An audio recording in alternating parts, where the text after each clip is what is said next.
oyin lọmọ tírì mọ́lẹ̀ rẹ̀ ó àlàmó tọ́sọ lọ́wọ́lọ́wọ́ ẹni lọ́jọ́ bíi legend o Dr. King Saheed Osupa Saheed Yakorede my daddy ìkẹ́pẹ́láyé o ìgbọ́dún ọjọ́ kan tó bá o gúnlégúnlé.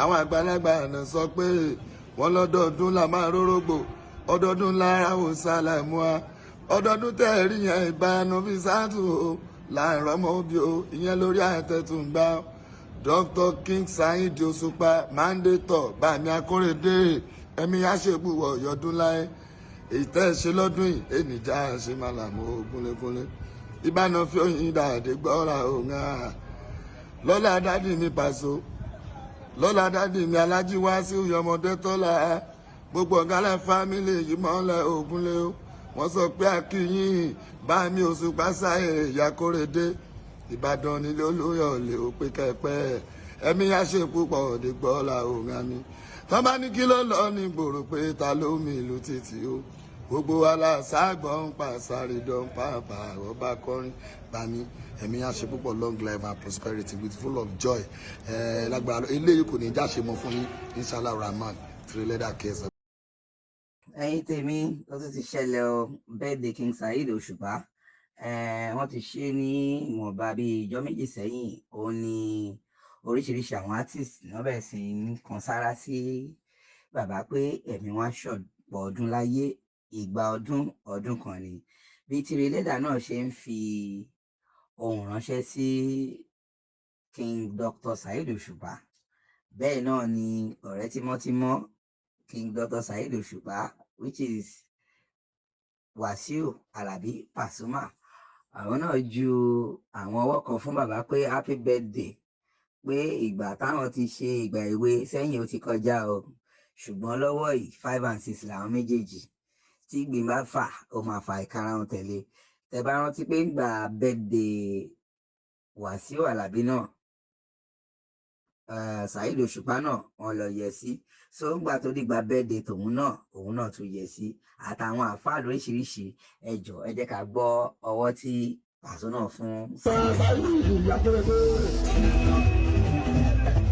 London of prosperity, I wish you. Báàsì gbèsè tẹ̀lé ọmọ tipẹ́tipẹ́. Àtàtìdé làwọn bá dá wà lóòsì. Sáwọn ní kéèyàn ojú ọba tó. Happy birthday to you. Àgbọ̀dọ̀ wà dẹ́tọ̀. Ó ní bí ọ̀rọ̀ bá ọmọ mi.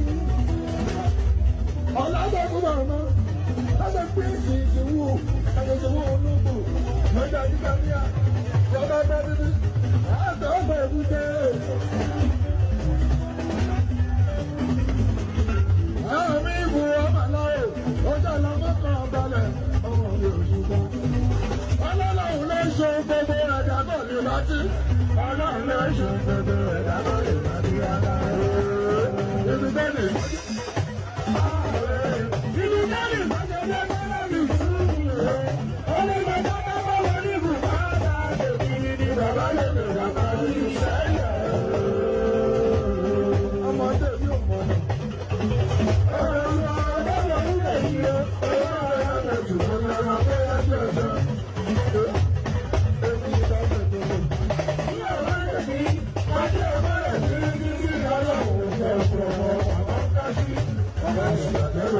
Ìràwọ̀ ló bá ṣe ń tí ò dá sí máa dòṣùpá bẹ́ẹ̀ni kan bá ṣe ń tí ò dá sí máa dẹ́ni kan kò sí bá ṣe fẹ́ ṣe náà nílé wọn ṣe ìyàwó mi ní ṣùgbọ́n mo fẹ́ràn èmi kan ní ó fẹ́ mi fẹ́ ṣùgbọ́n mi. nìyẹn o ẹ̀yin tèmi happy birthday to King Saheed Osupa may you live long to enjoy the good work you've done on this earth and may your days be long and àárín ẹ̀yin àti Pasuma kò ní bàjẹ́ o agboolé Fuji kò ní bàjẹ́ o see you next time please don't forget to subscribe like and share DIGINAIJA.